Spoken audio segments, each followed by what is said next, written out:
मुझे पता नहीं क्या हुआ, रात के ना 3 बजे मुझे ना बहुत सर्दी से आँख खुली मेरी। मैं सर्दी से काँप रहा था कंबोडिया में। There must be something wrong. मेरा एक्सपीरियंस है तो मुझे अंदाज़ा था कि कुछ ना कुछ प्रॉब्लम है इस जगह पे। और उसके बाद मैंने अज़लान को देखा और अज़लान मेरे बैग को बहुत गौर से देख रहा था, घूर के देख रहा था, और इसने ना आज तक मुझे बताया नहीं कि इसने देखा क्या था। बट एक खातून आई थी और वो पोजेस्ड हुई थी, पॉडकास्ट के दरमियान नहीं, मतलब वैसी वो अपनी लाइफ में पोजेस्ड हुई थी। एंड उन्होंने कहा था कि यार वो चीज़ जो है ना वो जा चुकी है and I am completely fine now, and वो इलाज हुआ और ये हुआ वो हुआ, बट नहीं हुआ। दैट थिंग वो अभी भी उनके पास थी, उनके अंदर थी, उनकी आंखों में नज़र आ रहा था। मुझे जितना हेट मिला है, मैं समझता हूँ शायद ही किसी क्रिएटर को मिला हो कि मतलब इतना कि जान पर आ गई हो। तुम्हें शायद चीज़ पता होगी कि एक वक्त था जब मैं घर से बाहर निकलना मैंने छोड़ दिया था। क्यों?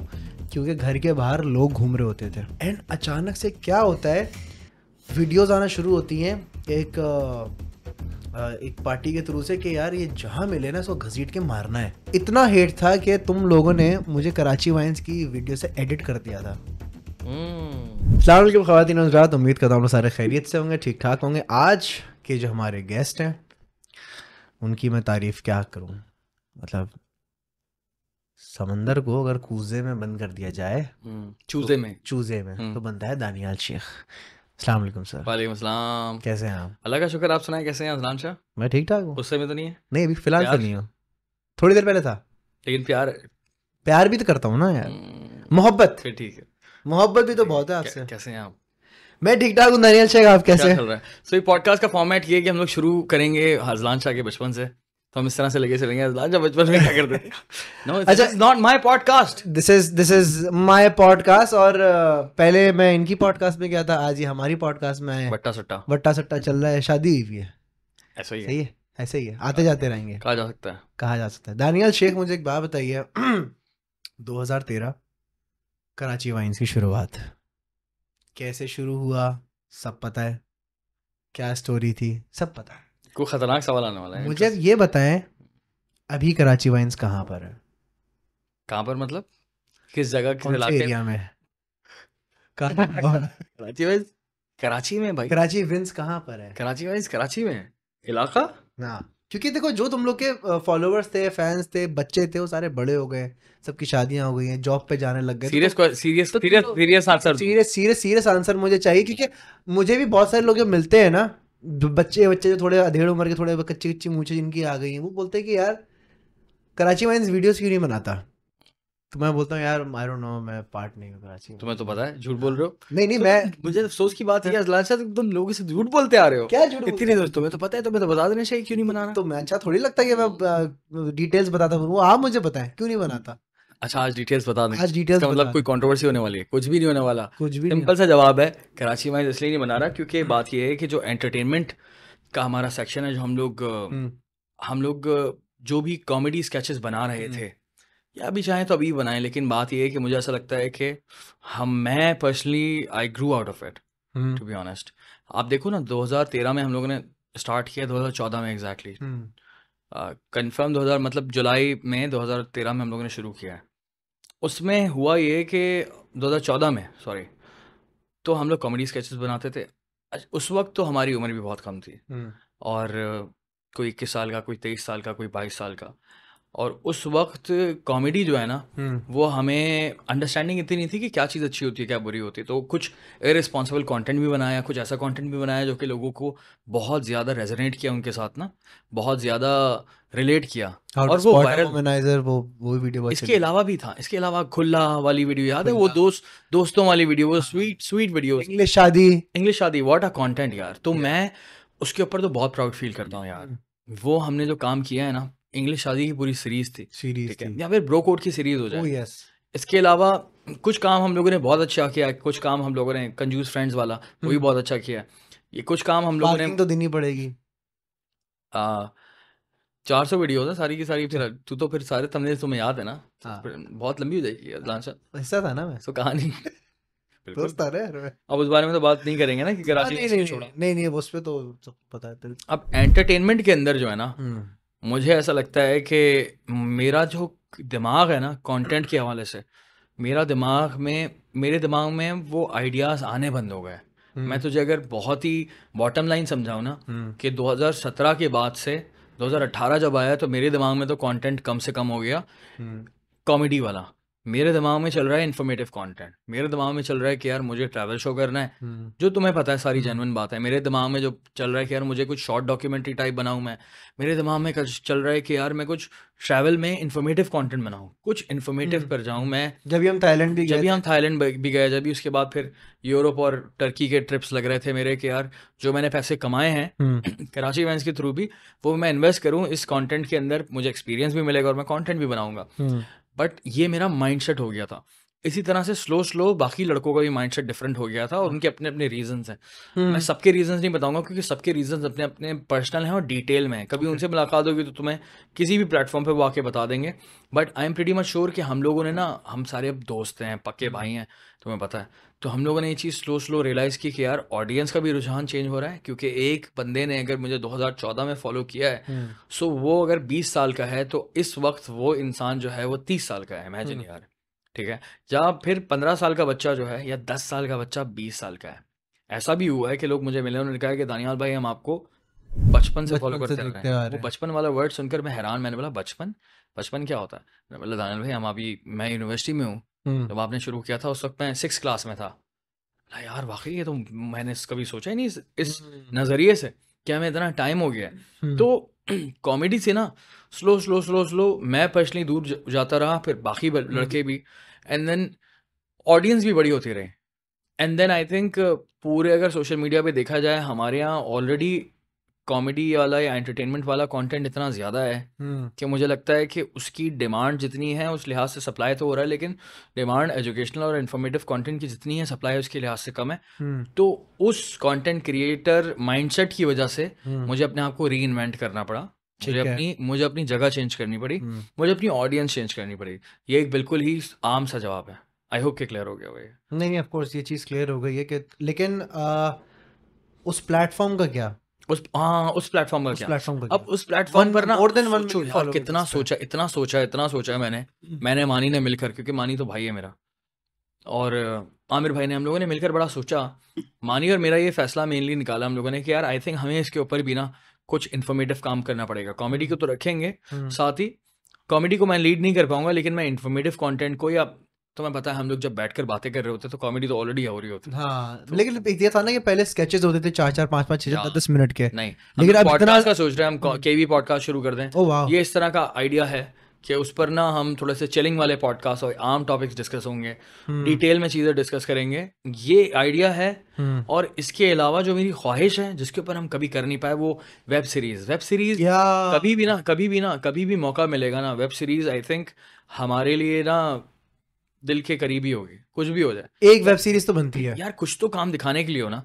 ये दिखाने वाला काम होता है कि यार हमने ना कराची वाइन्स ने ये प्रोड्यूस किया है, इस तरह की वेब सीरीज शॉर्ट फिल्म हो सकती है, बहुत ही ज़बरदस्त किस्म की शॉर्ट फिल्म। तो वो कंटेंट मेरी नज़र में ना ख़त्म नहीं हुआ है। हाँ, स्केचेस से हट जाएंगे हम, लेकिन वेब सीरीज हो गई, बड़ी अच्छी क्वालिटी शॉर्ट फिल्म हो गई, या फिर पॉडकास्ट, तो कराची वाइन्स मेरी नज़र में कहीं नहीं गया। ठीक है, कराची वाइन्स को थोड़ा सा ब्रेक लगा है, बट वापस आएगा। थोड़ी सी ना हमें लोगों की ज़रूरत है, अपने ही लोगों की ज़रूरत है। ऐसे मानी और मैं, हम लोग टाइम निकालेंगे, हम करेंगे इसको। तुम भी तो इसका पार्ट हो। ठीक है, अब तो सारे के सारे लड़के हैं, सीधी सी बात है, हम तो बहुत ही आगे बढ़ गए, मैच्योर हो गए अब। तो उसमें हम इसको दोबारा से लेकर आएंगे।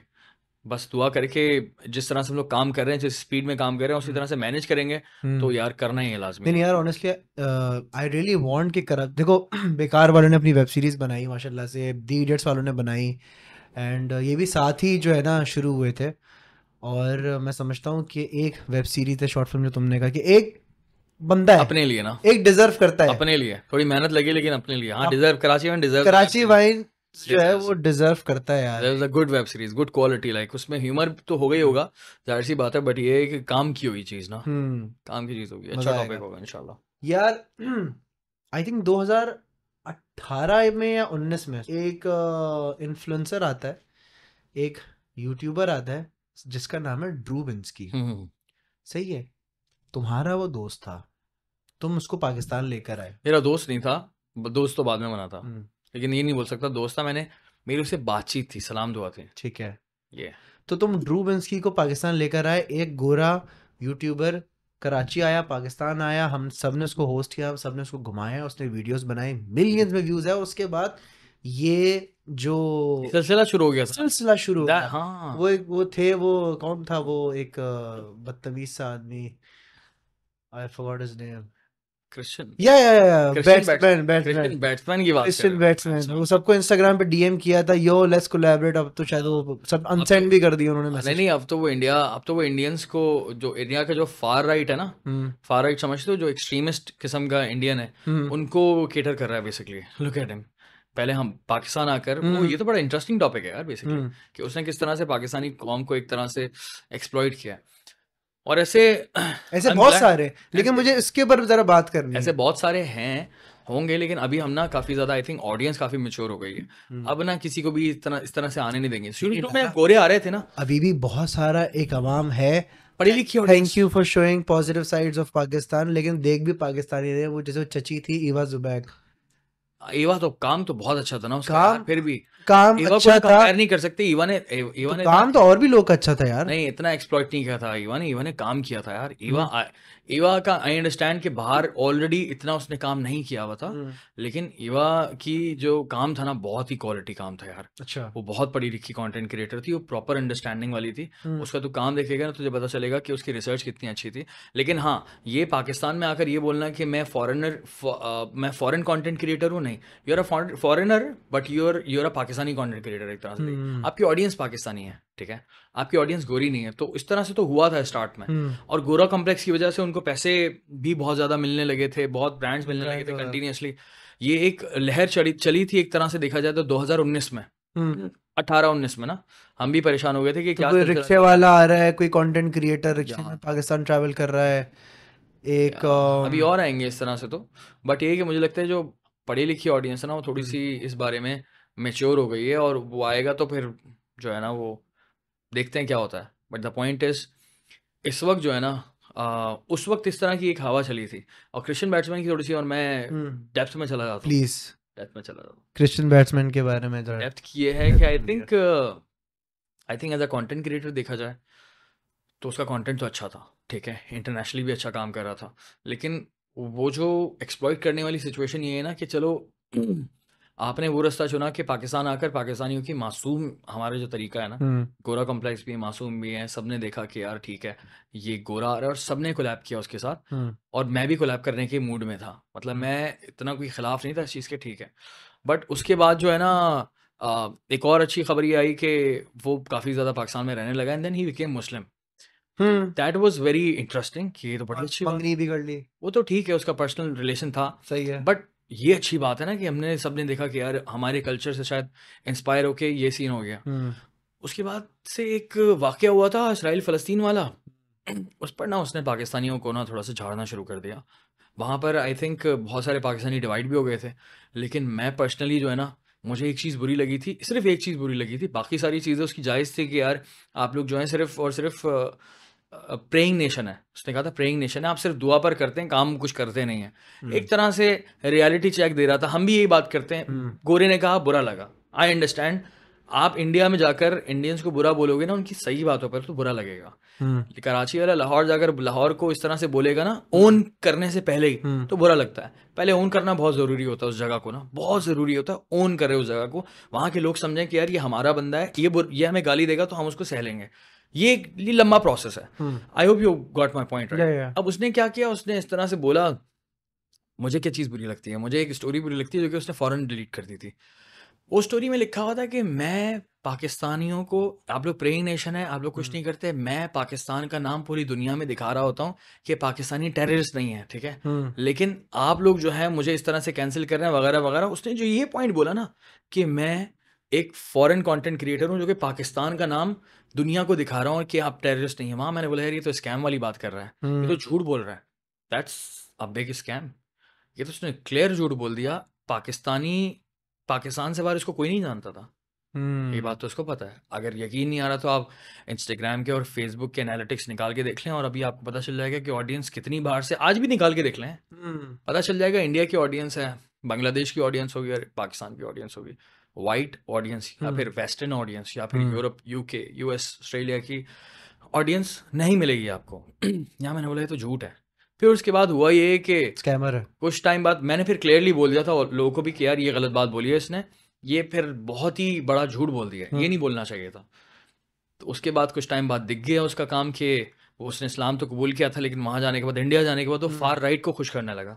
ठीक है, फार राइट मतलब ये कि जितने भी मजहबी हिंदुस्तान के हिंदू हैं ना, मजहबियों को, उनको तंग करने, उनके साथ रहकर एक तरह से वो मुसलमानों को भी मॉक कर रहा, पाकिस्तानियों को भी मॉक कर रहा है। तो ये देखने वाली चीज़ है। उसका कंटेंट आज आप देखेंगे ना तो आपको दिखेगा काफ़ी ज़्यादा ना रिलीजियस सेंट्रिक हो गया, हिंदुइज्म से कनेक्ट कर लिया बहुत ज़्यादा।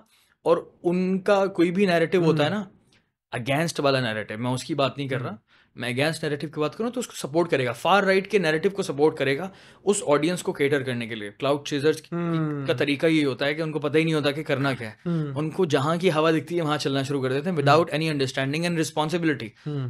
अब इंडिया में हमें भी देखा जाता है, अल्हम्दुलिल्लाह एक बहुत बड़ी ऑडियंस है हमारे पास, और हम मुझे इवन दो फार राइट के लोग भी दिखते हैं, लेकिन मेरी बात समझते हैं।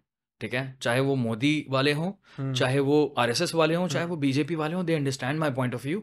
बहुत सारे गालियां भी देते हैं, जिनको गालियां देनी होगी वो तो गालियां देंगे, लेकिन आपको रिस्पॉन्सिबिलिटी के साथ चलना होता है कि यार आप किसी से इस तरह से ना खुलेआम झूठ ना बोलें, स्कैम ना करें, लोगों के इमोशंस के साथ खेले नहीं।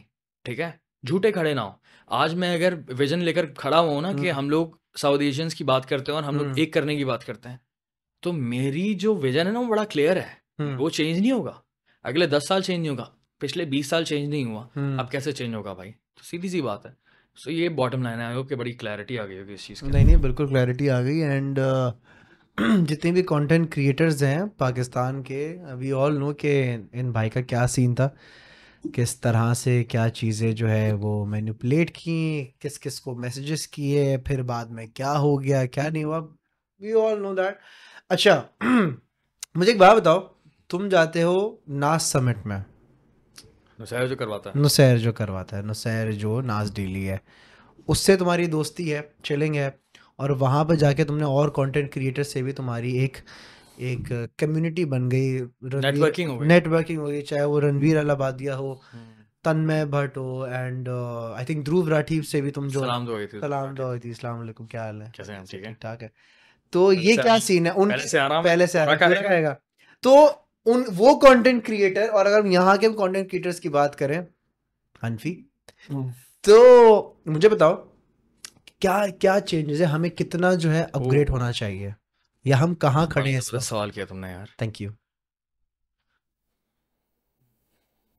क्योंकि अगर देखा जाए ना, वहाँ के यूट्यूबर्स को जब हम देखते हैं ना, तो एक बहुत बड़ी ऑडियंस है जो उनको फॉलो करती है। ऑडियंस के साथ साथ सबका अलग अलग कंटेंट भी नज़र आता है, वो भी रोटी खाते हैं, हम भी रोटी खाते हैं, वो भी वही बोलते हैं जो हम बोलते हैं, बहुत सेम दिखते हैं।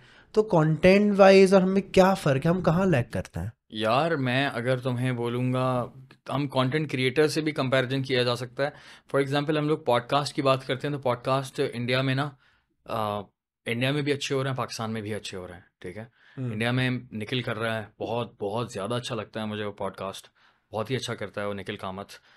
निखिल कामत का अगर आप पॉडकास्ट देखेंगे तो what the fuck WTF podcast के नाम से, वो बहुत ही ज़बरदस्त पॉडकास्ट कर रहा है। मेरी नज़र में इंडिया में अगर कोई बहुत अच्छा पॉडकास्टर है ना जिसको आप सुन सकते हैं, अंग्रेजी में होते हैं शायद उसके ज़्यादातर पॉडकास्ट, ये भाई से भी अच्छे पॉडकास्ट करता है यार। मैं तो दूसरे बार बोलूँगा बीयर बाइसेप को मेरी नज़र में, लेकिन अगर काम के हवाले से बोलें और कंसिस्टेंसी के हवाले से बोलें और एक्सपीरियंस के हवाले से बोलें, that's Beer Biceps. Beer Biceps क्योंकि बहुत सारी कैटेगरीज में जाता है ना, तो ये बहुत अच्छा पॉडकास्ट करता है। साउथ एशिया में अगर कोई नंबर 1 पॉडकास्टर है ना, व्यूज में, अंडरस्टैंडिंग में, रिस्पॉन्सिबिलिटी में भी, तो that's Beer Biceps in my opinion.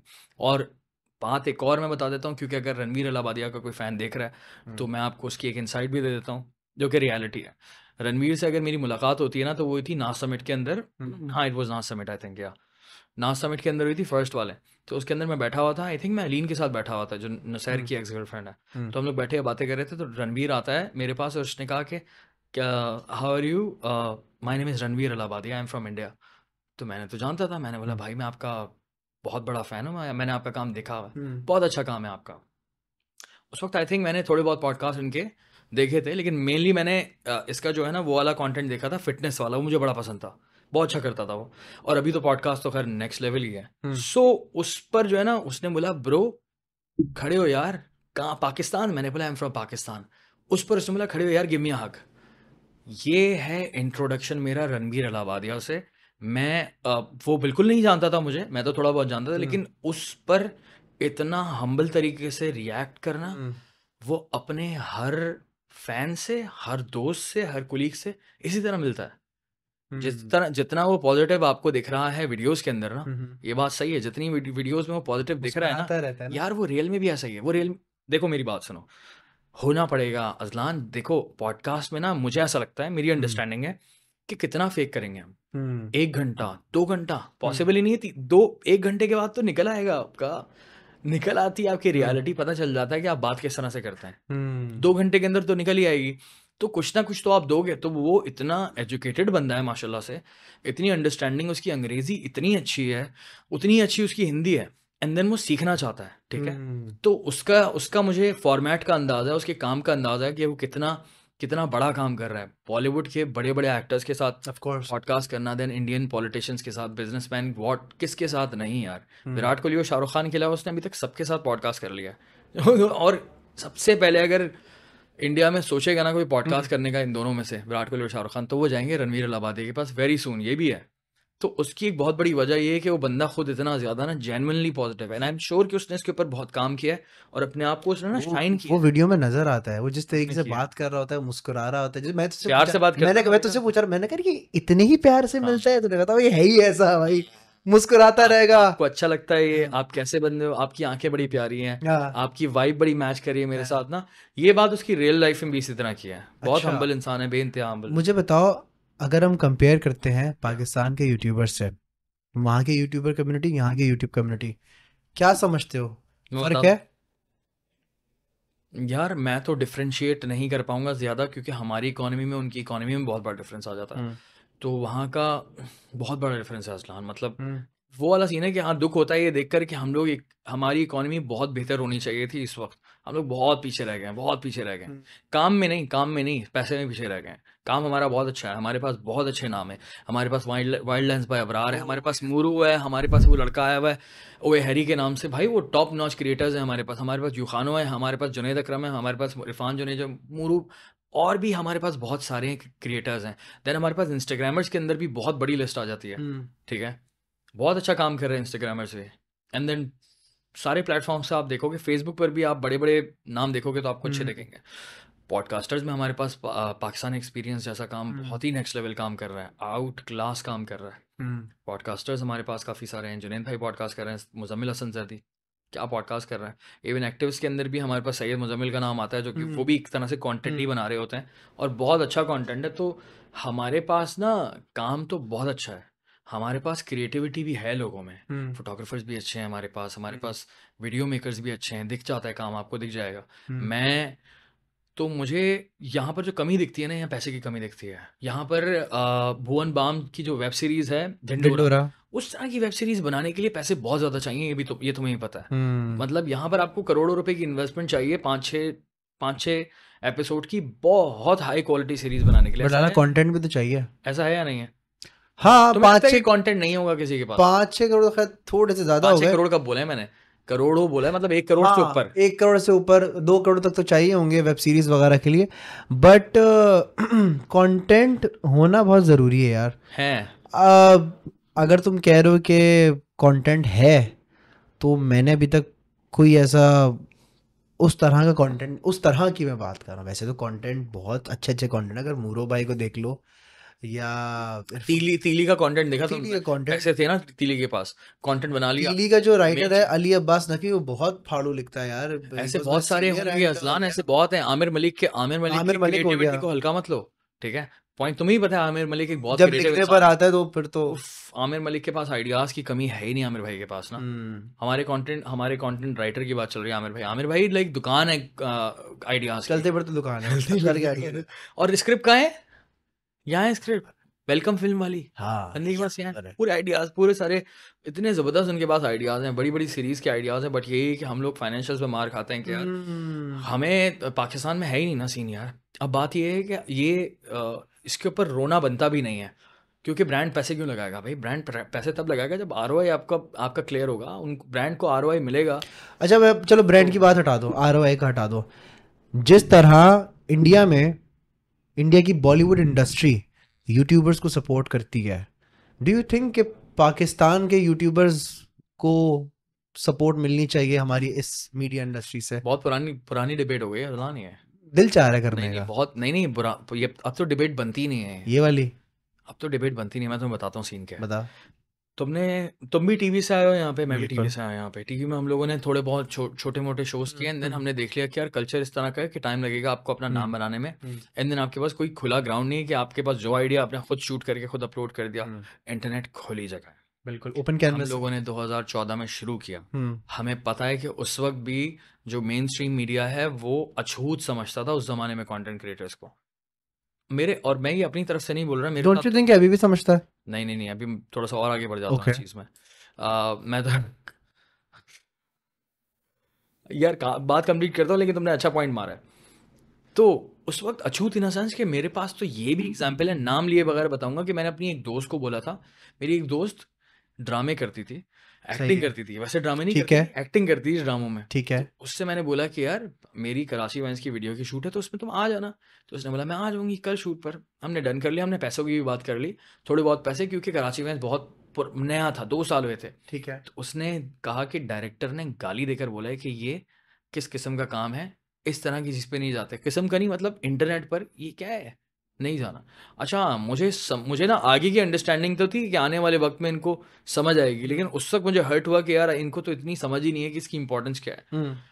वहाँ उसके बाद भी मैंने काफ़ी मर्तबा देखा कि यार कोई कनेक्शन है ही नहीं ना, मेन स्ट्रीम मीडिया से डिजिटल मीडिया का कनेक्शन है ही नहीं, कंटेंट क्रिएटर्स की कोई इज्जत है ही नहीं। कोई भी टीवी शोज़ को उठा लो या फिर मॉर्निंग शोज़ को उठा लो, इवन पब्लिशर्स को उठा लो यार। चलो पब्लिशर्स को उठाते हैं ना, जितने भी हमने नाम लिए हैं पब्लिशर्स के, चाहे ये भी एक अलग माफिया है। नहीं, माफिया वर्ड इस्तेमाल नहीं करना चाहिए। Mafia is a very irresponsible word. नहीं ओके, क्यों मैं थोड़ा PR ट्रेंड हूँ। माफिया नहीं वर्ड बहुत खतरनाक होता है। नहीं आप चले, आप मैं बताता हूँ मैं इसको थोड़ा अच्छे अल्फाज में, चले मैंने माफिया कह दिया। ये पब्लिशर्स वगैरह, डोंट यू थिंक कि एक फेवरेटिज्म इसमें बहुत ज्यादा फेवरेटिज्म तो होता है ना? तो माफिया के लिए अपनी मोनोपोली, माफिया वर्ड बड़ा खतरनाक। चलो ठीक है, आप बताइए। सुनो तो बात ये है कि जितने भी पब्लिशर्स है ना, उनका भी इंटरेस्ट नहीं था कभी भी कंटेंट क्रिएटर्स को किसी से कोई अच्छा बजा लो कोई, लेकिन कंट्रोवर्सी चाहिए थी उनको। कोई फड्डा हुआ, किसी भी कोई एलिगेशंस लगे, कुछ हुआ, किसी ने कुछ गलती से बोल दिया, वो कैंसिल हो गया, किसी ने किसी पॉलिटिकल स्टेटमेंट दे दिया, उस पर उसको बैकलैश आ गया। तो ये चीज है, कोई नेगेटिविटी है तो कंटेंट क्रिएटर्स के नाम पर जो है ना उनके आर्टिकल्स आए, लेकिन किसी ने अच्छा काम किया है, किसी ने बड़ा काम किया है, किसी ने कोई इनिशिएटिव लिया है, कोई इवन दो सोसाइटी के लिए उसने कोई कंटेंट बनाना शुरू कर दिया है, किसी मिशन के तहत वो शुरू हो गया है। हमने बहुत काम किए इस तरह के, और अल्हम्दुलिल्लाह अभी तो अब तो खैर मुख्तलिफ किस्म के विजन हैं, बट मैंने कहीं से नोटिस देखा ही नहीं कि कहीं किसी ने नोटिस किया हो। ये चीज़ काफ़ी ज़्यादा चुभती थी पहले। अब क्यों ये बहस बेकार हो गई है? क्योंकि हमारी ये इंडस्ट्री बहुत बड़ी हो गई है। सही, सारे एक्टर्स तो खुद आ गए हैं सोशल मीडिया पर। ऐसा ही है। सारे के सारे पब्लिशर्स जो हैं, सारे के सारे पब्लिशर्स जो हैं, उनको पता है अब सोशल मीडिया, अब उन आर्टिकल्स की अब औकात नहीं है जिन आर्टिकल्स के लिए हम लोग जो है वो ग्रीन वो ब्लू बैच के लिए भागा करते थे। वो ब्लू बैच कर दिया है इंस्टाग्राम ने $8 का। बहुत सही। आर्टिकल्स वाले या पब्लिशर्स जो है इनकी दिहाड़ियां क्या गई, कि ये तो बड़ा अच्छा एक्सपोज कर रहे हैं हम, कि इनकी दिहाड़ियां यही गई कि यार उस वक्त पैकेज बना करता था $2,500 $3,000 का, कि $3,000 में 5 आर्टिकल 6 आर्टिकल्स मिलेंगे, पाकिस्तान के सारे पब्लिशर्स बनाएंगे, आपका इंस्टाग्राम हो जाएगा क्या, वेरीफाइड। इंस्टाग्राम भी, फेसबुक भी, ट्विटर भी। अब क्या है, बहुत सारे लोगों ने दिए पैसे, सबने बहुत सारे, मोस्टली दिए पैसे, बहुत सारे लोगों ने देने पड़े, और कुछ के हो गए, किसी ने बहुत अच्छे काम भी किए, बहुत ही आउट क्लास काम किया, उस पर बढ़ गया, उस पर आर्टिकल्स आ गए, आप इंडिया में वायरल हो गए। एक और भी चीज़ है, ये भी एक हैक थी कि आप इंडिया में वायरल हो गए, आपने कोई उल्टा सीधा काम किया, इंडिया में वायरल हो गए, या अच्छा काम किया, इंडिया में वायरल हो गए, तो आपके ऊपर आर्टिकल्स आ गए, आपका वेरीफाई हो गया।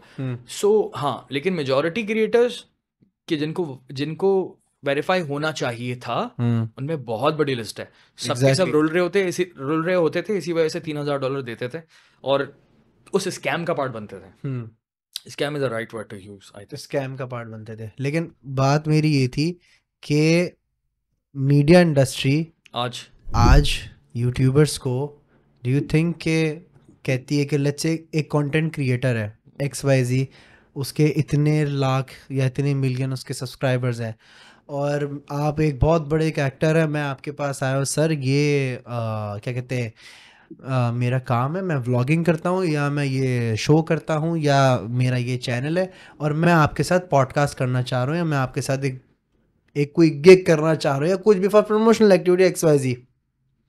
तो आज भी कुछ ऐसे एक्टर्स हैं जो कहते हैं कि यार नहीं ये कोई काम है, ये कोई काम है, ये कोई काम है, नहीं हमारा स्टैंडर्ड थोड़ा सा, हाँ स्टैंडर्ड। अगर अपने मैनेजर को आगे कर दे यार जरा तुम बात कर लेना, तुम कटा दो, तुम जरा कटा दो, हाँ यार वो अभी नहीं आ सकते, वो तबीयत सही नहीं है, थोड़ा सा है, ऐसा है। अभी भी ऐसे लोग हैं, बिल्कुल होंगे, हैं, आई एग्री, बिल्कुल हैं। तुम सही कह रहे हो, ऐसे हैं, बिल्कुल हैं। मैं नाम नहीं लूंगा उस सेक्टर का, बट ये तो रिसेंटली हुआ भी था, इफ यू रिमेम्बर, सब तैयार बैठे हुए थे शूट पे आपके ऑफिस में, आई रिमेम्बर दिस यार, या और किसी एक्टर, ये ज्यादा पुरानी बात नहीं है, लास्ट ईयर की बात है। जी और किसी एक्टर को आना था, हाँ, और वो वहाँ ना, देखो वहाँ तक ना मैं इतना ज्यादा ना मेरी अंडरस्टैंडिंग भी नहीं थी इतनी उस टाइम, तो मैंने कोई स्टैंड नहीं लिया, मैंने कोई ना जवाब नहीं दिया उनको। अदरवाइज अभी इस तरह की सिचुएशन होगी ना, तो अल्हम्दुलिल्लाह हम लोग मार्केट में इतना टाइम हो गया हमें कि मैं सबके लिए एटलीस्ट स्टैंड ले सकता हूँ, तमीज़ के साथ बात की जा सकती है कि भाई डिसरिस्पेक्ट नहीं कर सकते किसी के टाइम की। उन्होंने टाइम दिया था हमें, उस एक्टर ने हमें टाइम दिया था, और हमारी पूरी शूट रेडी हो गई थी यार, सब तैयार बैठे हुए थे, एक्साइटेड थे सर, बहुत ज्यादा। मैं तो इतना नहीं था, मैं तो इस चीज से निकल गया ना, तुझे पता है। हाँ, तुम तो निकल चुके थे उस टाइम पे, बट कराची वायन से मंसूर हो गया, पूरा एक्साइटेड, कराची वायन, आसिम और जितने भी लड़के, हारिस वगैरह, सब एक्साइटेड थे कि भाई हाँ फलानी टीम आएगी और ये होना है, फलाना होना है। उस एक्टर को पता है किस बात पे ब्लेम कर सकते हैं आप? उस एक्टर को ये नहीं ब्लेम कर सकते, वो ये बोलेगा कि यार मेरी तबीयत खराब थी या फिर मुझे कहीं जाना था वगैरह वगैरह। बात ये कि टाइम आपने दिया हुआ था, कमिटमेंट हमारा हुआ था और हम रेडी थे इक्विपमेंट के साथ, और उनका जो मैनेजर है या जो भी कोऑर्डिनेटर है उसी ने टाइम दिया था, उसी का टाइम था, एक्टर ने टाइम दिया था। बात ये कि उन्होंने टाइम दिया था, लेकिन ये कि एन मौके पर इस तरह से टोपी करना, ये डिसरिस्पेक्ट शो करता है। और हम अगर बराबर देखें तो वहाँ शाहिद कपूर जो है वो आशीष चिचलानी के साथ वीडियोस कर रहा है, लंबी वीडियो कर रहा है, ये नहीं कि वो, और ये पुरानी बात कर रहे हो तुम, बहुत आपके साथ एक्ट्रेसेस कर रही है, सोनाक्षी सिन्हा कर रही है, और यहाँ पे मेरा ख्याल है अभी भी यहाँ पे एक्टर्स को है ना, वो उनका सरिया गया नहीं है। Sariya is a good word to use, ये सरिया या कलफ लगा हुआ होता है, चौड़े आईब्रोज, कैसे आप? ठीक है, कैसे बेटा, ठीक हो, खुश हो? अच्छा, ये काम करते हो? कुछ इसके अलावा क्या काम करते हो? अच्छा, बस यही काम है तुम्हारा? चलो गुड, हाँ फिर रेडी है, हाँ चलो जी, क्या बोलना है मैंने? हाँ, तो ये अभी तक वो ना आए नहीं है, but we grew out of it यार, राइट? मतलब मैं तुम्हें बताता हूँ कि एक बहुत बड़ी कंटेंट क्रिएटर्स की कैटेगरी है जो कि एक जमाने से काम कर रही है ना, स्पेशली जो 5-6 साल से कंसिस्टेंसी के साथ काम कर रहे हैं। अब हमें इतनी ज्यादा जरूरत नहीं है कोलैबोरेशंस के लिए, अब रेडी हैं हम ना, कोलैबोरेट करेंगे, इक्वल बेसिस पे करेंगे, और बहुत इज्जत करता हूँ मैं, तुम्हें पता है, सबके साथ प्यार से ही मिलते हैं हम लोग ना, इज्जत अपनी जगह, लेकिन पहले वो वाला सीन नहीं होगा, डिसरिस्पेक्ट हो रही है कि हम बैठे हुए हैं और इंतजार कर रहे हैं और आएंगे, ये करेंगे, वो करेंगे। यस, ये सीन ड्रामा इंडस्ट्री वो अपने उसमें जोन में है, फिल्म वाले अपने जोन में होते हैं। फिल्म इंडस्ट्री कौन सी यहाँ पे? एक ही है, ड्रामा और फिल्म ही है, ड्रामा फिल्म इतनी भी है, लेकिन आई एम ग्लैड कि अब जो है ना सिचुएशन वैसी नहीं है पुरानी वाली, स्पेशली जिन लोगों को टाइम हो गया ना कंटेंट क्रिएट करते हुए, क्योंकि बात पता है क्या है, जब आपका कंटेंट आपके घर में देखा जाता है ना अजलान, तो वहाँ पर ना आपको फिर अपने ईगो को साइड में करना पड़ता है। सीन ये है कि अगर तुम्हारा कंटेंट, तुम्हारी एग्जांपल ले लेता हूँ मैं, तुम्हारा कंटेंट या इरफान जुनेजो का कंटेंट अगर किसी के घर में देखा जा रहा है, तुम्हारा कंटेंट जो है किसी बड़े एक्टर के घर वाले देख रहे हैं, बच्चे देख रहे हैं, तो फिर उस एक्टर के दिल में भी ना तुम्हारे लिए एक तरह से जगह बन जाती है, रिस्पेक्ट बन जाती है, फिर वो ये सोचता है कि यार इससे मिल लेते हैं। इसी तरह से तुम्हारे भी काफ़ी सारे ताल्लुकात इसी तरह से बने, हम भी गए, हम भी निकलते हैं, तो कहीं भी मुलाकात होती है तो मुझे बड़ा अच्छा लगता है कि सब इज्जत से मिलते हैं। अच्छा, और मैं नाम भी ले सकता हूँ कि बहुत सारे एक्टर जो कि मुझे रिसेंटली मिले और बड़े इज्जत से मिले। कौन? निदा यासिर के शौहर का जो नाम है यासिर नवाज साहब, तो वो अभी जेंडर्स के बाहर खड़ा हुआ था, तो उन्होंने मुझे अपनी गाड़ी से हाय कहा, मुझे कहा कि काम अच्छा कर रहा है, मैंने बहुत बहुत शुक्रिया, एक्नॉलेज कर रहे हैं, एक्नॉलेज कर रहे हैं, which is great, which is great. The point is I totally understand now the situation is changing very very very very quickly. Okay, तुमने भी कंटेंट का लफ्ज़ इस्तेमाल किया कि कंटेंट घर में चल रहा होता है. अब मुझे एक बात बताओ, समझ गए होंगे आप, एक कंटेंट होता है जो आप बनाते हैं, एक कंटेंट वो होता है जो मूरो भाई बनाते हैं, एक कंटेंट होता है जो इरफान बनाते हैं, एक कंटेंट होता है जो जुनैद अकरम बनाते हैं, एक कंटेंट होता है जो मासफदर बनाता है, जुल्करनैन कमल बनाता है, मैं बनाता हूँ.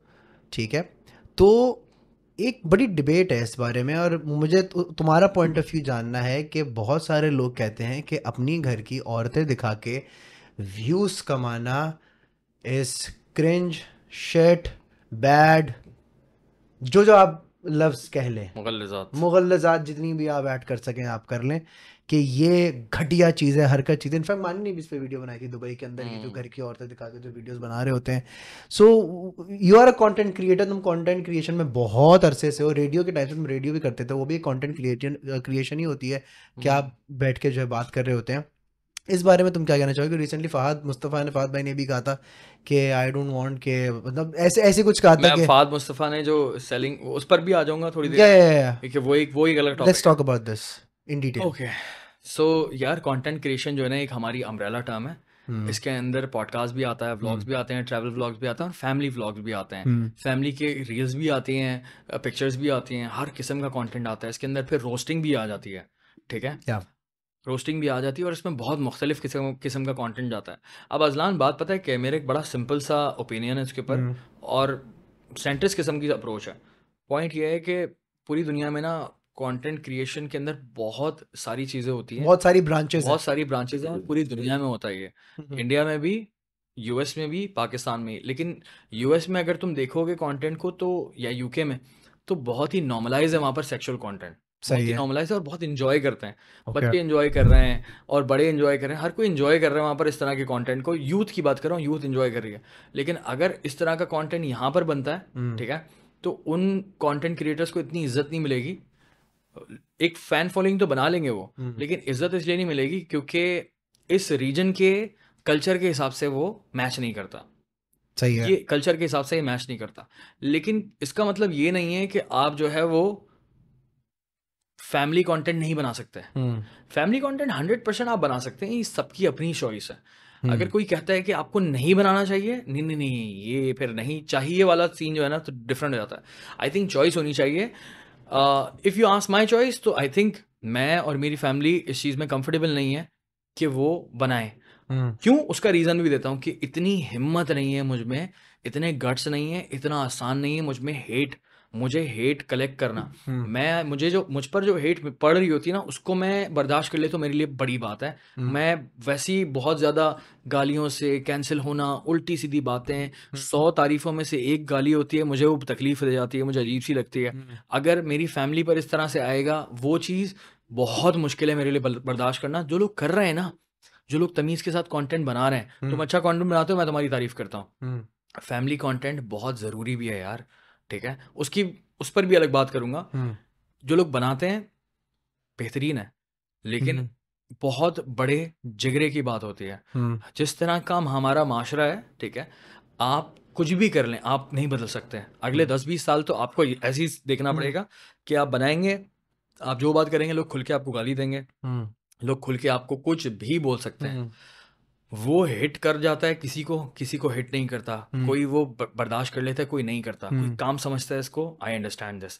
लेकिन उस कैटेगरी के अंदर भी, फैमिली वाली कैटेगरी के अंदर भी, अगर आप कल्चर के खिलाफ जाते हैं, जो कि एक अब वो बहस आ जाएगी, कल्चर क्या है, क्या कर सकते हैं, क्या नहीं कर सकते. आप मौलवी बन रहे हैं, आप एक्सट्रीमिस्ट, आप लिबरल बन रहे हैं. अब बीच की कोई ना कोई तो जगह होगी, बीच में तो कोई जगह होगी जहाँ पर जो है आप एक्सट्रीम ना बने या कुछ भी करें. तो आई थिंक यार बहुत सारी चॉइसेस हैं यार, आपकी अपनी चॉइस है, आप जो करें. बहुत बड़ी कैटेगरी है, लिबरल्स की अलग कैटेगरी है जो कि देख रहे हैं कंटेंट, वो देखेंगे. और जो हमारे यहाँ कंजर्वेटिव लोग हैं, उनकी अपनी कैटेगरी वो देखेंगे. सबकी अपनी अपनी मार्केट है. मुझे एक बात बताओ, जो डेली व्लॉगर्स हैं, उनकी जो ऑडियंस है वो तो उनको पसंद करती है ना, तो फिर गालियाँ कौन देता है? वो जो उनको देखता नहीं है. ऐसे ही है ना, मतलब ये कि वो कुछ और देख रहा है. वही चाहता है कि सारे के सारे यही देखें। ऐसा नहीं हो सकता यार, आपको ना जगह देनी पड़ेगी।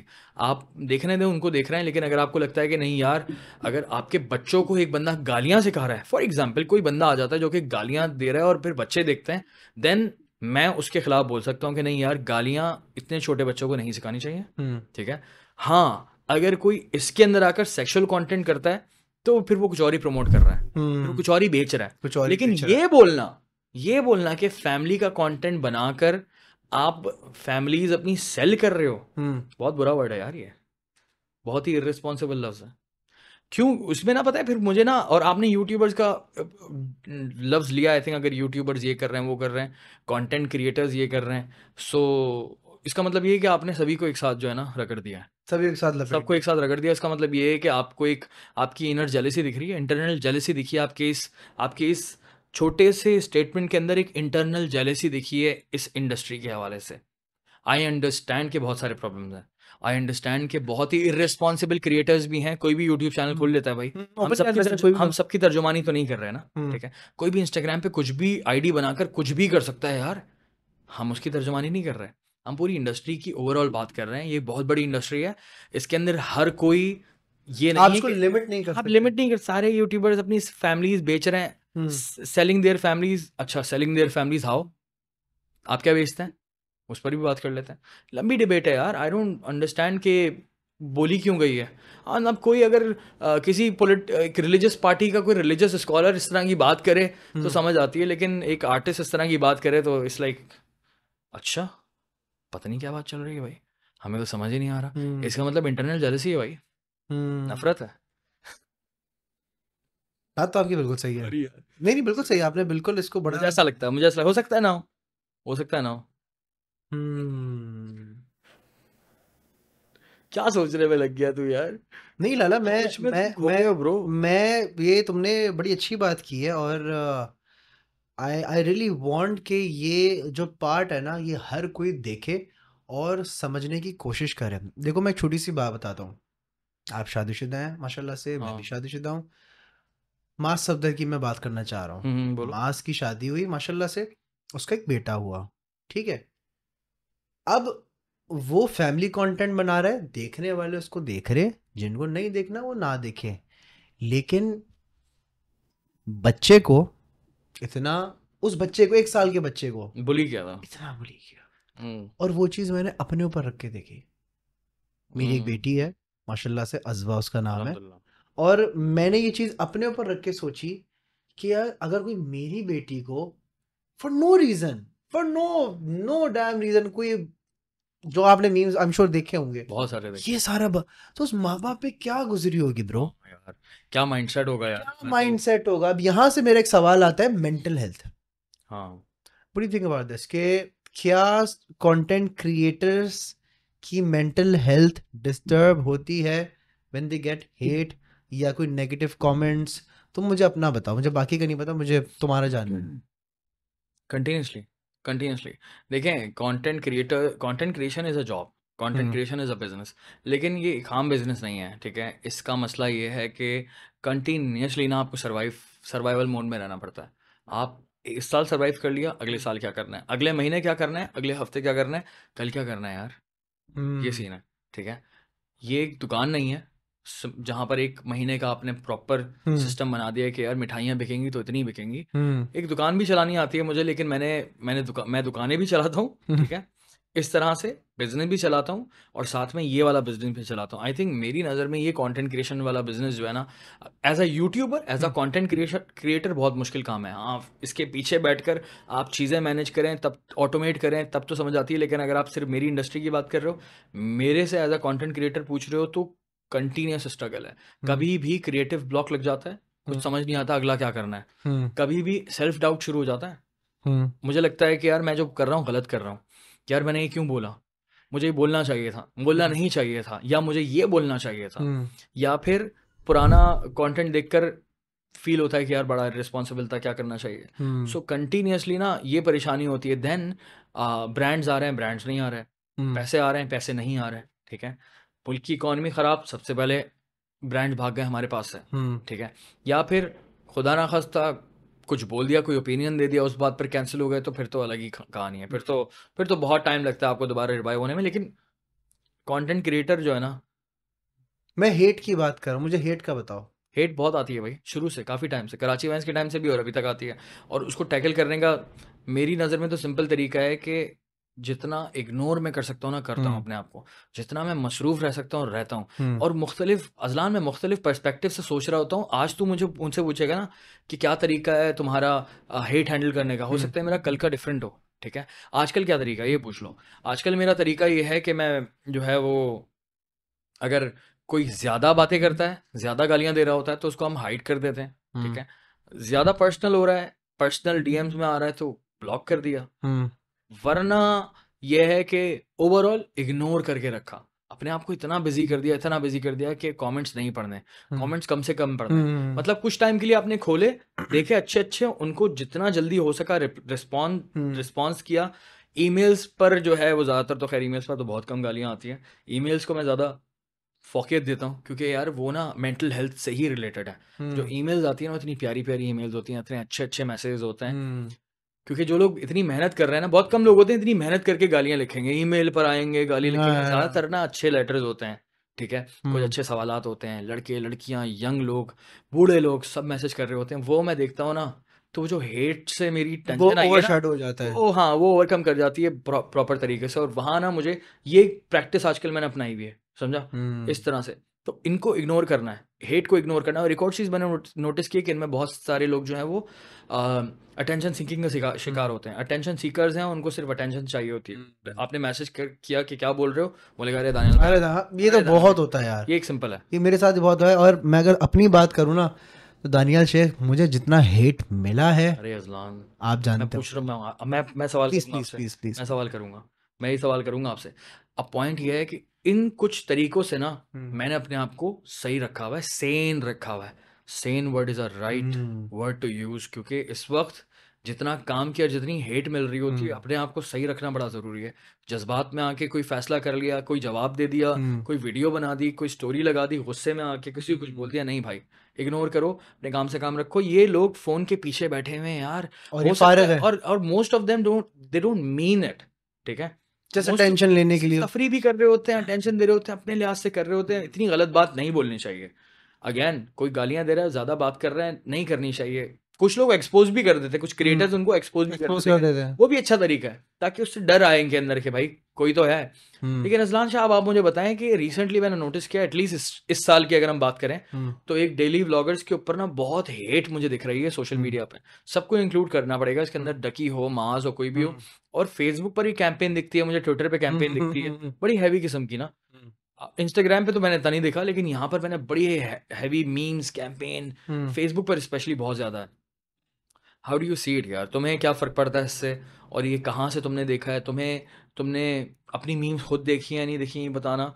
And how do you see it, what is the future, how do you feel about it? शुरू से शुरू करो। या लाला, अगर मैं अपना बताऊँ ना, मुझे जितना हेट मिला है, मैं समझता हूँ शायद ही किसी क्रिएटर को मिला हो कि मतलब इतना कि जान पर आ गई हो, ठीक है। तुम्हें शायद चीज़ पता होगी कि एक वक्त था जब मैं घर से बाहर निकलना मैंने छोड़ दिया था। क्यों? क्योंकि घर के बाहर लोग घूम रहे होते थे, ठीक है। ये उस वक्त की बात है जब वो मेरा एक सीन हुआ था, मैंने जो थप्पड़ मारा था एक शख्स को, और वो वीडियो जो है वो बहुत सर्कुलेट पुरानी हुआ। बात है वो तो, मैं वहाँ से वो आ रहा वाली हूँ, है, मैं अच्छा। वहाँ उस मैं, क्योंकि देखो, एक तो मेरा स्टार्ट था, हाँ, ठीक है, एंड देन क्या कि वहाँ से मुझे हेट मिलना शुरू हुआ। हर चीज़ अच्छी अच्छी जा रही है, कराची वाइज अच्छा अच्छा चल रहा है भाई, एक नया चॉकलेटी बॉय आया है, अच्छा काम कर रहा है, हर जगह जो है ना लोग मिल रहे हैं, तस्वीरें खिंचवा रहे हैं। एंड अचानक से क्या होता है, वीडियोस आना शुरू होती हैं एक पार्टी के थ्रू से कि यार ये जहाँ मिले ना इसको घसीट के मारना है, ठीक है। अब मेरी क्या उम्र होगी, कुछ 22-23 साल 24 साल बहुत होगी। छोटे थे तुम। और वो मुझे सुन के अजीब कि यार मुझे क्यों मारना चाह रहे हैं लोग। फिर जो कमेंट, मतलब एक इतना हेट था कि तुम लोगों ने मुझे कराची वाइन्स की वीडियो से एडिट कर दिया था। कराची वाइन्स की, याद है मुझे। यस, कराची वाइन्स की। कितना टाइम चला था एक? ये महीना चला था, महीना 1.5 महीना चला था। एक्सट्रीम वाला महीना 1.5 महीना चला था। हमें तो डीएम्स आने लगे थे ना बहुत। यस, एक्सट्रीम वाला महीना 1.5 महीना चला था, और उसके बाद जो है वो ये कोई कहानी चली है 6-7 महीने तक, फिर वो लोग भूल गए। तो मुझे कराची वाइन्स की वीडियोस से भी जो है ना, मानी ने कहा था लाला बुरा मत मानना, लेकिन हमें निकालना पड़ेगा तुझे जब तक ये मामला ठंडा नहीं हो जाता। तो वहाँ से मुझे हेट मिला। अब एक चीज़ मिल गई, अब वक्त के साथ साथ बड़े हुए, आगे बढ़े, डेली व्लॉगिंग की तरफ आया, व्लॉग्स बनाए, और फिर शादी हुई, थोड़ा छोटा मोटा आता रहा, चलो अभी शादी हो गई, चलो अब तो अब ये भी जो है ना ऐसे घर की औरतें दिखा के जो है ना व्यूज कमाएगा, इस किस्म का आने लगा। अभी ये तो रिसेंट है। रिसेंट क्या होता है? रिसेंट क्या हुआ? फिर जी वो गधा गिफ्ट कर दिया, उस पे मीम्स वगैरह बहुत बनना शुरू हो गए। लेकिन चलो ठीक है, मीम्स तफरी ठीक है, तफरी में वो तफरी में मीम्स समझ आती है, तफरी में बदतमीजी नहीं समझ आती ना। आप किसी के ऐसे तो नहीं करो ना, किसी पर्सनल अटैक तो ना करो। मुझे मीम से कोई प्रॉब्लम नहीं है, मुझे प्रॉब्लम होना शुरू हुई जब लोगों ने डीएम्स करना शुरू किए, मेरा नंबर लीक हो गया, मुझे कॉल्स आना शुरू हो गई, गालियां दे रहे हैं। इस बात पे फजूल में क्या, फिर भी बता, फजूल में रीजन क्या है गाली? ऐसी फजूल में गालियां दे रहे हैं। कब की बात है ये? अबे रीसेंट की बात है, हजलान बात कर रहे हैं।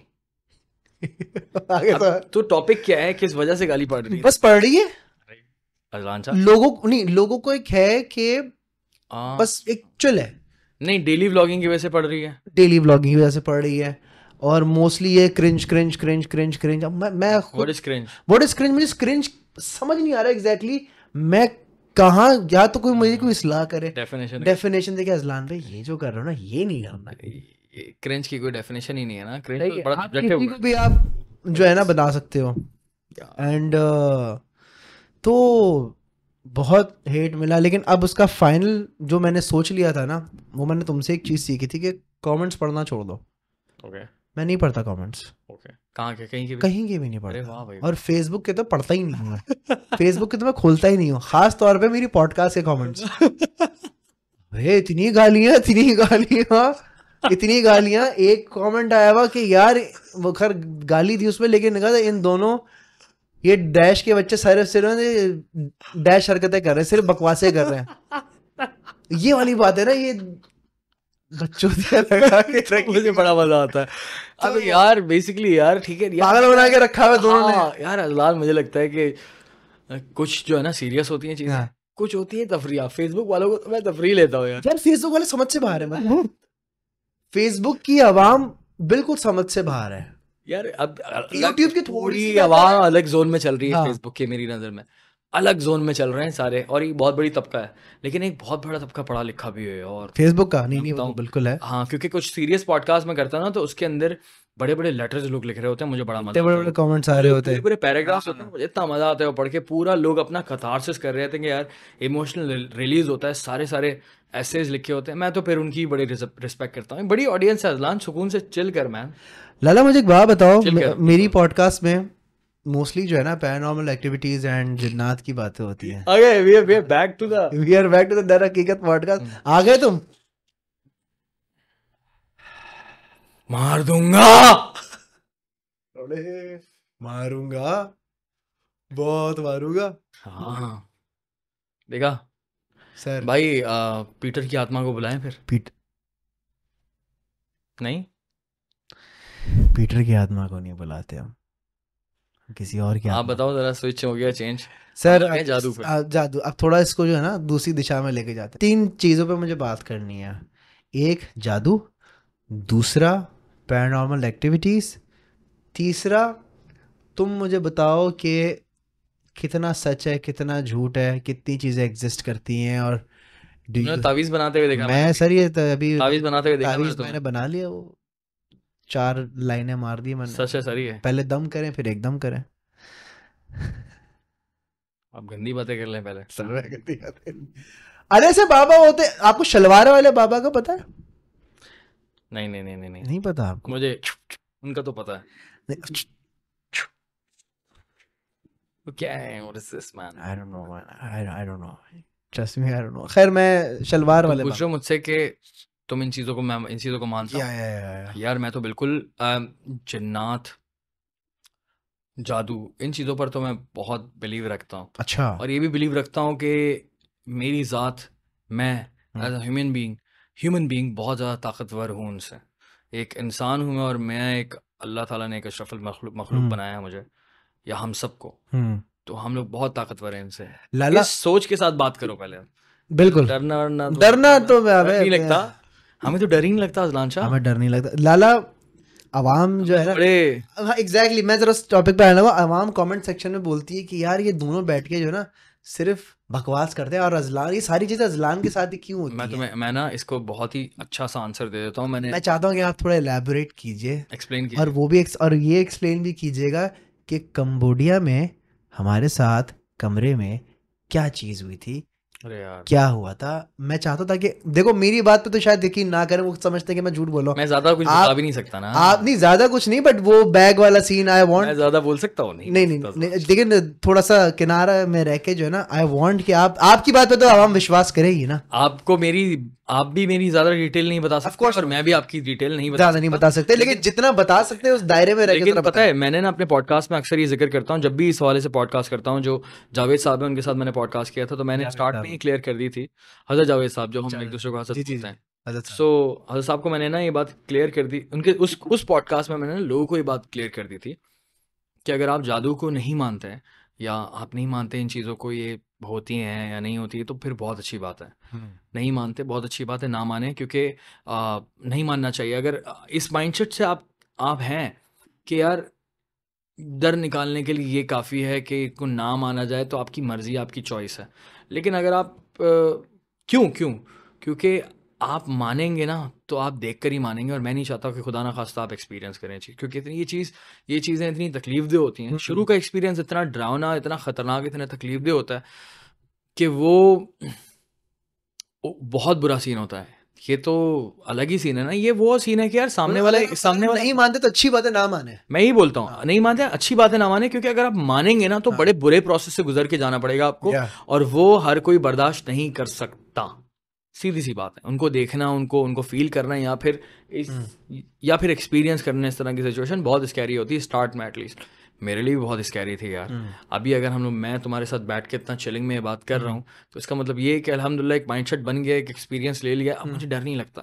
क्योंकि जितना डर लगना था ना, वो हो चुका है। वो जितना डरना था ना, ये जो आवाज़ें बंद होने वाली सिचुएशन होती है, जो हम फिल्मों में देखते हैं कि सामने कुछ होते हुए देखा आपने, सामने आपने इस तरह की कोई भी चीज़ देखी, या कोई भी मोमेंट आपने एक्सपीरियंस किया ऐसा, तो आपके मुंह से कुछ निकलता नहीं है।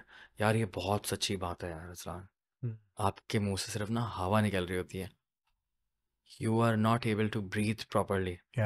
पता नहीं, खतर बहुत स्कैरी सीन होता है। बट अगेन, थोड़ा बहुत एक्सपीरियंस के बाद ना आपको पता चल जाता है कि यार चल सीन है, मैं कर लूँगा टैकल इसको इंशाल्लाह। किंग कर लेगा यार, किंग कर लेगा। Yes, very nice, very good, अच्छी टाइमिंग थी, पूरे number Azlan, very nice, I like it. कर लेगा। हाँ, तो हम बात ये कर रहे थे कि इस तरह की सिचुएशन अगर होती है तो फिर स्कैरी होता है, यही बोल रहे थे ना। आगे क्या? कंबोडिया। यार एक और मेरा पॉइंट था, मिस हो गया, पता है। कंबोडिया पर आता हूँ मैं।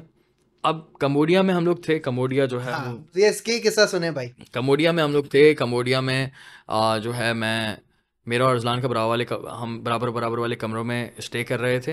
अब मैंने अज़लान को, मुझे पता नहीं क्या हुआ, रात के ना 3 बजे मुझे ना बहुत सर्दी से आँख खुली मेरी।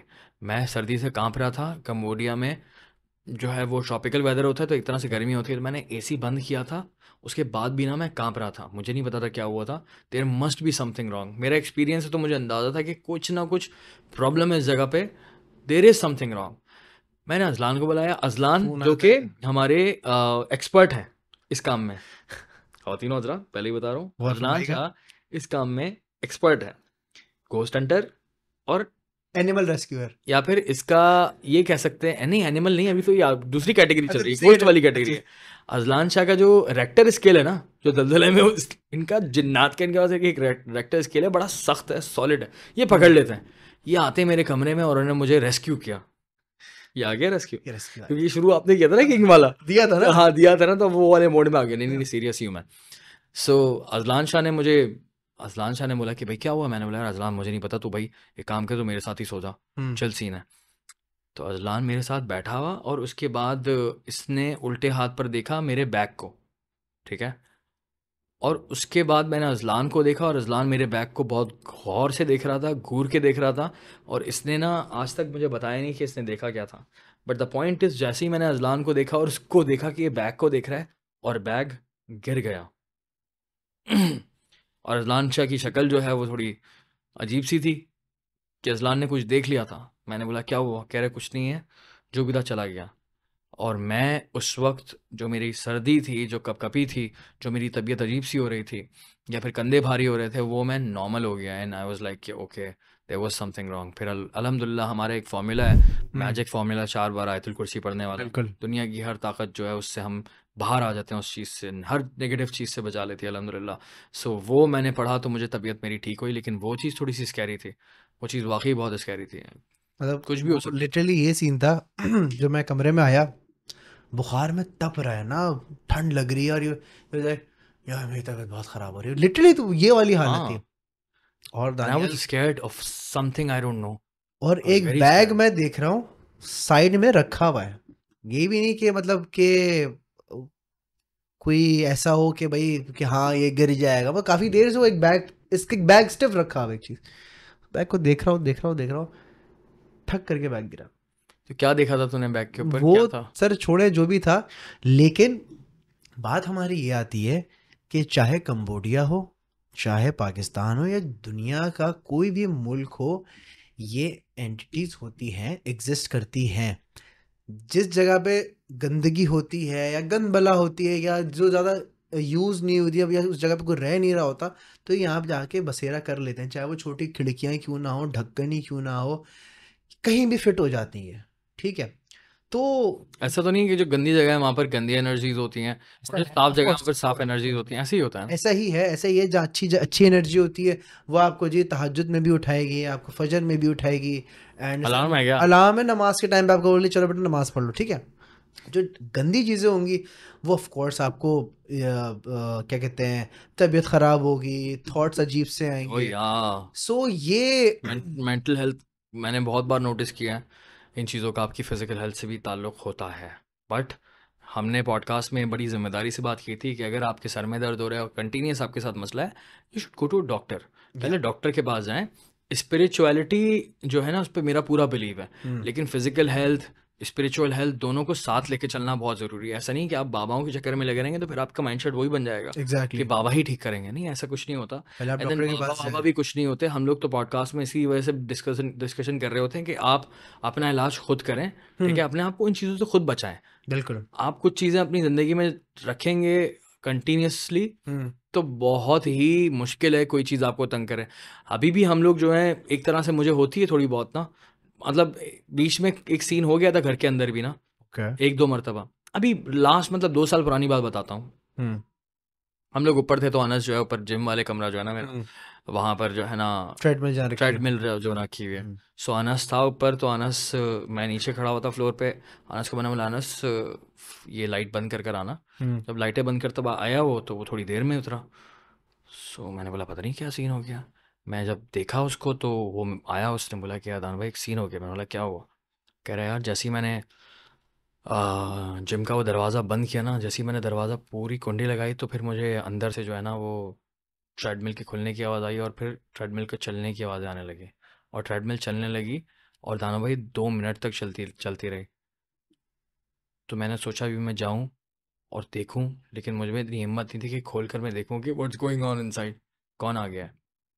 मैंने बोला अच्छा। उसके बाद फिर मैंने चेक किया तो कुछ भी नहीं था, ट्रेडमिल बंद थी। That's very interesting. कह रहा है, मैंने बोला are you sure about this? कह रहा है ट्रेडमिल के खुलने की बहुत ज़ोर से आवाज़ आई है, और चलने की आवाज़ तो पूरे लाउंज तक आती है। मैंने बोला ये तो है, बहुत दूर तक आती है उसकी आवाज़ तो। और वो कह रहा है 100% ये था। मैंने बोला ओके। इस तरह से और भी सिचुएशंस हुई हैं काफ़ी। जैसे ऊपर एक डस्टबिन मैंने एक कमरे में रखा था, तो मैं बाहर आया, उस कमरे के अंदर गया, तो मैंने वो डस्टबिन बाहर पड़ा हुआ देखा बिल्कुल, और उसमें सारा कचरा निकला हुआ था यार, थैली भी बाहर निकली हुई थी। मैंने वो, ये कुछ 1 साल पहले हुआ था।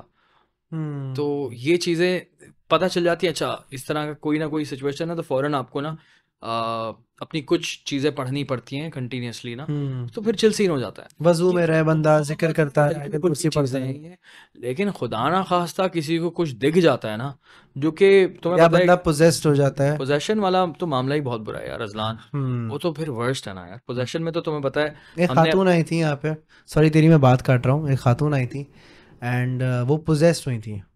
I am not talking about that खातून, मतलब ओके सुमैया की बात मैं नहीं कर ओके रहा, वो तो ओके खैर वो प्रैंक करी थी। बट एक खातून आई थी और वो पोजेस्ड हुई थी, पॉडकास्ट के दरमियान नहीं, मतलब वैसी वो अपनी लाइफ में पोजेस्ड हुई थी। एंड उन्होंने कहा था कि यार वो चीज़ जो है ना वो जा चुकी है and I am completely fine now, and वो इलाज हुआ और फिर ये फिर हुआ फिर वो हुआ, बट नहीं हुआ। दैट थिंग वो अभी भी उनके पास थी, उनके अंदर थी, उनकी आंखों में नजर आ रहा था। अरे एंड यू फेल्ट इट। मैं ऑफ कोर्स, अरे और ऑफ मैं कोर्स नाम नहीं लूंगा उन खातून का, बट अगर कोई जो थोड़ा होशियार हो ना, थोड़ा देखने वाला हो, वो देख के यूं बता देगा कि यार ये शायद मैं बता दूं, शायद मैं बता दूं। यूं पे दो बेटे का काम नहीं है। तुम देख के बोलोगे अबे मेरे अंदर ना ये ये तो ये है। अजलान में माशाल्लाह से ये एक ना खूबी हो जाती है जब आप थोड़ा सा इस चीज़ के अंदर एक्सपीरियंस कर लेते हो ना, तो ये एनर्जीज वाली feeling Yeah. It takes time. ये एक प्रैक्टिस होती है प्रॉपर। तो ये जैसे ही उस ज़माने में मेरे घर के अंदर आता था ना, तो घर में आते ही इसने मुझसे बोला कि कुछ हुआ है क्या।